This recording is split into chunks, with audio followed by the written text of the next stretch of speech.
ലോക്സഭാ തിരഞ്ഞെടുപ്പിന് മുന്നോടിയായി C voter IANS നടത്തിയ അഭിപ്രായ സർവേയിൽ കേരളത്തിലെ മുഖ്യമന്ത്രി പിണറായി വിജയന്റെ സ്ഥാനം 19 ആണ്. രാജ്യത്ത് ഏറ്റവും നന്നായി പ്രവർത്തിച്ച മുഖ്യമന്ത്രിമാരുടെ പട്ടികയിൽ ഒന്നാം സ്ഥാനം തെലങ്കാനയിലെ കെ ചന്ദ്രശേഖർ റാവുവിനാണ്.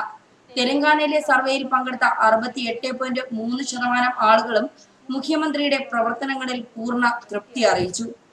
9.9% മാത്രമാണ് ഒട്ടും തൃപ്തരല്ലാത്തത്.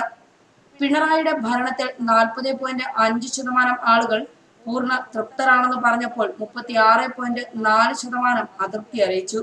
തമിഴ്നാട് മുഖ്യമന്ത്രി കെ പളനിസ്വാമിയുടെ പ്രവർത്തനത്തിലാണ് ഏറ്റവും കൂടുതൽ ആളുകൾക്ക് നൈരാശ്യം, 43.6%.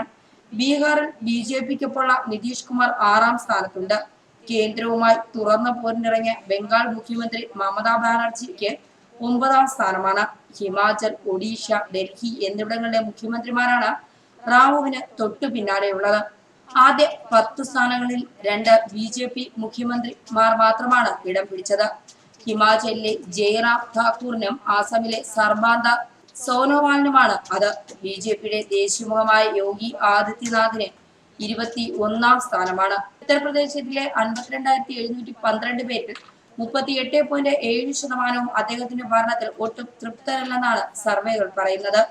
ബീഹാറിൽ BJPക്കൊപ്പമുള്ള നിതീഷ് കുമാർ 6ാം സ്ഥാനത്തുണ്ട്.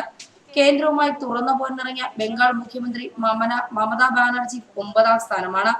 അതേസമയം വരുന്ന ലോക്സഭാ തെരഞ്ഞെടുപ്പ് സംബന്ധിച്ചുള്ള സർവേയിൽ കേരളത്തിൽ മുൻതൂക്കം UDFനായിരിക്കും. ശബരിമല യുവതീ പ്രവേശനം LDFന് തിരിച്ചടിയാകുമെന്നും ടൈംസ് നൗ VMR സർവേ പറയുന്നു.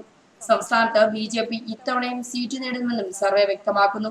തിരഞ്ഞെടുപ്പ് വിജ്ഞാപനത്തിന് തൊട്ടു മുമ്പും ശേഷവും വോട്ടർമാരുടെ ഇടയിൽ നടത്തിയ സർവേ ഫലമാണ് പുറത്തു വന്നിരിക്കുന്നത്. 16,931 പേരാണ് സർവേയിൽ പങ്കെടുത്തത്. കേരളത്തിൽ UDFന് 16 സീറ്റും LDFന് 3, BJPക്ക് 1 സീറ്റുകളും കിട്ടുമെന്നാണ് സർവേ പ്രവചിക്കുന്നത്.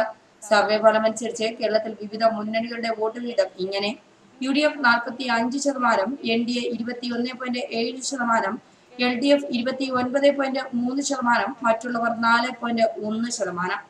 കേന്ദ്രത്തിൽ NDA 283, UPA 135, മറ്റുള്ളവർ 125 സീറ്റുകൾ നേടുമെന്നും സർവേ പ്രവചിക്കുന്നു. ഇടക്കാല ബജറ്റും ബലാക്കോട്ട് ആക്രമണവും BJPക്ക് ഗുണം ചെയ്യുമെന്നും സർവേ ചൂണ്ടിക്കാട്ടുന്നു. ന്യൂസ് ഡെസ്ക്, മലയാളി വാർത്ത.